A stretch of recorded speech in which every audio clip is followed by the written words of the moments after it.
और सोनल इस वक्त हमारे साथ हैं। सोनल ब्रीच कैंडी अस्पताल से लगातार रिपोर्ट कर रही हैं, सारी जानकारियां वहां से साझा कर रही हैं। सोनल, दोपहर के 1 बजे का वक्त इस वक्त होने को है, क्या अपडेट आप दे पाएंगी दर्शकों को?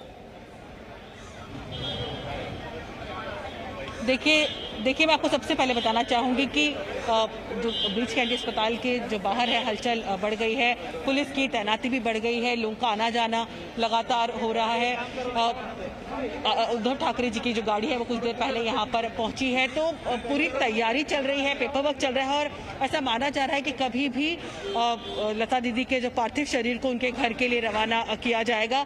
आपको ये बता दूं कि अक्सर उन्होंने ये बातें कही हैं कि बिना ईश्वर की कृपा, गुरु के आशीर्वाद और माता पिता की परवरिश के प्रसिद्धि प्राप्त नहीं होती है। लता दीदी की बातें, लता दीदी के गाने हमेशा से लोगों के लिए इंस्पायरिंग रहे हैं और यही वजह है कि आज जब वो हमारे बीच नहीं है, हर कोई गमगीन है, हर कोई शोक के माहौल में है, हर कोई उनके अंतिम दर्शन करना चाहता है, क्योंकि एक युगांत हो चुका है। अब से जो भी संगीतमय दुनिया है उसके लिए ये कहा जा सकता है कि लता दीदी के पहले और लता दीदी के बाद उनके जैसा महान कलाकार, महान गायिका, उनके जैसा पार्श्व गायन करने वाला अब तक कोई नहीं आया है। पिछले कई दशकों से वो अपने गीतों से लोगों को एंटरटेन करती रही हैं। हर तबके, हर समुदाय, हर उम्र के जो उनके फैंस हैं, न सिर्फ भाषा का भी कोई बंधन नहीं है, हर भाषा में उन्होंने गाना गाया। कुछ देर पहले हमारे जो कलाकार थे वो बता रहे थे कि जिस तरह से वो अपनी हर भाषा को जिस तरह से वो गाती थी, प्रोनाउंसिएशन पर ध्यान रखती थी।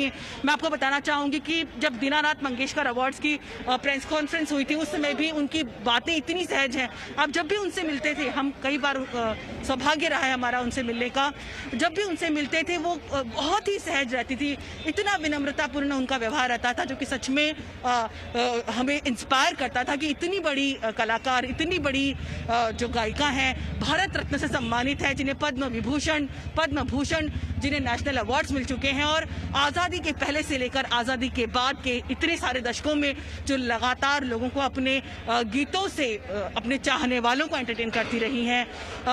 कितनी सारी जनरेशन बॉलीवुड की बदलती चली गई। आप ब्रीच कैंडी अस्पताल से इस वक्त मौजूद हैं। इस बीच वैदेही मेरे साथ हमारी सहयोगी हैं जो कि लता मंगेशकर जी के आवास पर लगातार बनी हुई हैं। वैदेही, हम देख पा रहे हैं तमाम जो सेलिब्रिटीज़ हैं, तमाम लोग जो हैं, उनके आने का सिलसिला लगातार बना हुआ है और इस वक्त हमने देखा जावेद अख्तर साहब से कुछ देर पहले घर पहुंचे हैं वहाँ पर और तमाम लोग आ रहे हैं। क्या तस्वीर है इस वक्त की, बता पाएँ आप वैदेही?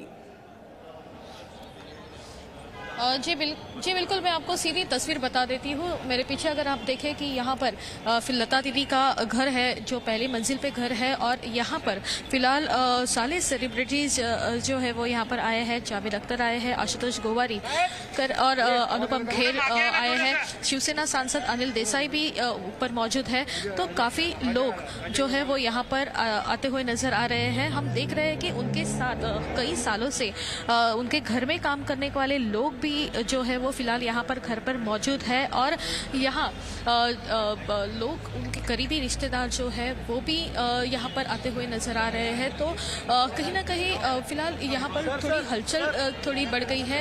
मेरे पीछे अगर फिर से आप देखें तो यहाँ पर पुलिस जमावड़ा बहुत तैनात किया गया है, पुलिस बंदोबस्त तैनात किया है। हर जगह बैरिकेड्स जो है वो भी लगाए गए हैं।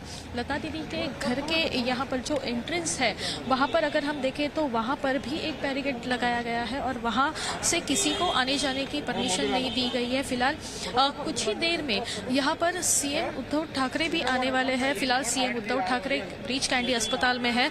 उनके बेटे आदित्य ठाकरे, मंत्री आदित्य ठाकरे ने भी शिवाजी पार्क, जहां पर उनको अंतिम विदाई दी जाएगी, लता दीदी को अंतिम विदाई दी जाएगी, वहां पर जाके शिवाजी पार्क पे जाके उन्होंने जायजा लिया था और उसके बाद आदित्य ठाकरे और CM Uddhav Thackeray breach candy अस्पताल में पहुंचे हैं और वहीं से लता दीदी के पार्थिव शरीर के साथ वो यहीं पर उनके घर भी आने वाले हैं। तो जिसलिए यहाँ पुलिस बंदोबस्त भी काफ़ी तैनात किया गया है और सेलिब्रिटी जो काफ़ी बड़े लोग हैं, लता दीदी के काफ़ी करीब है, अपने हैं, वो सारे लोग फिलहाल यहाँ पर उनके घर में आए।